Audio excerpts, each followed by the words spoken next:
going to get you, Ms. Sikri, again, but I want to get a quick update from my colleague Geeta Mohan, our External Affairs editor. Geeta, what are you hearing from the ministry right now? What's the latest?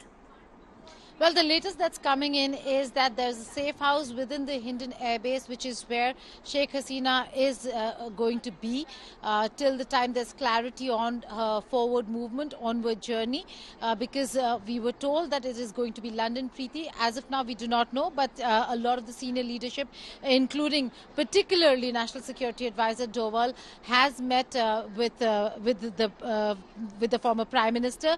We're also given to understand that there are others who have also met her, which includes Western Air Command Chief Air Marshal PM Sinha.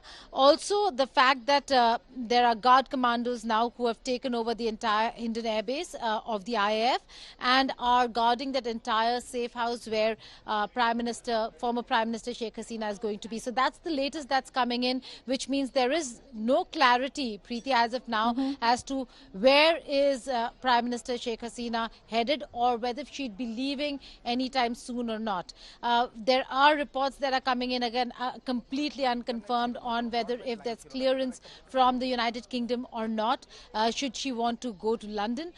So this all happened, like I said last time when we were having a conversation, this happened so last minute that there was no time for preparation or to prepare. Although we're also given to understand that there was a meeting at around 12 o'clock with all our top brass, top leadership, which includes the Army, National Security Advisor, the External Affairs Minister, with the Prime Minister, to discuss the situation that's happening in Bangladesh. They knew exactly what they were to do when she flew out of Bangladesh, and around 5 p.m. or post 5 p.m. When her aircraft landed, National Security Advisor Doval was on his way to the Hindon Air Base.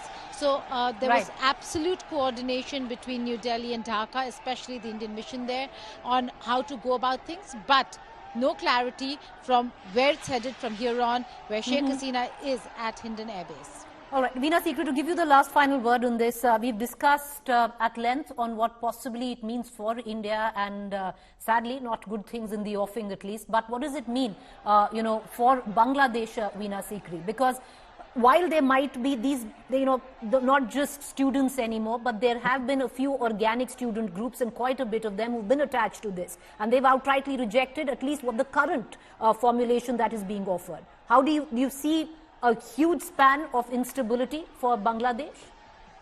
This was the news coming in when the Chief of Army Staff gave his press conference at 4 o'clock that he said he met the political parties, but there was no word from him on whether he had met any of these students' organizers. Now, when you're saying that you've heard that the interim government or the statement by the Chief of Army Staff has been rejected, who has rejected it? Is it the students' organizers? I must tell you that in this entire process of the students' protest in Bangladesh, there is not a united hierarchy of the so-called students groups. There were coordinators of different groups of students, sometimes belonging to different universities, sometimes even within one university there'd be more than one group.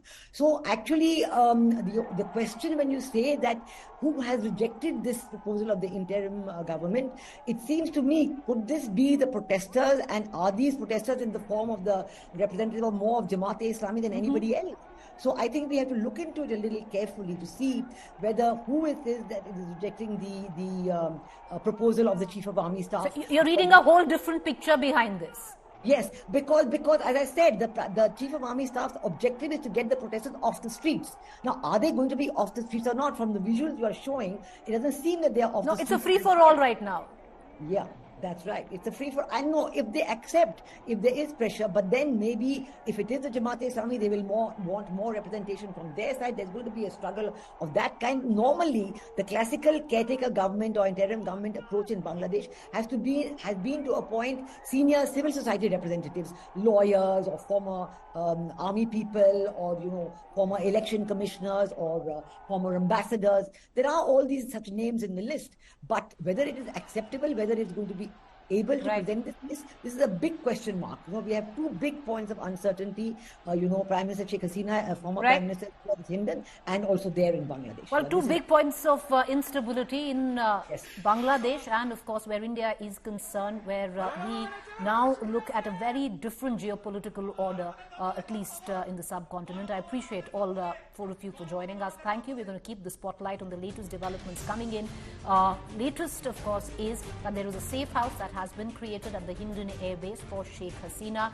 Will she move on there for London? But we do know that she has requested asylum from the United Kingdom. Yet to hear from it. For now, this is where it stands, in a complete state of flux.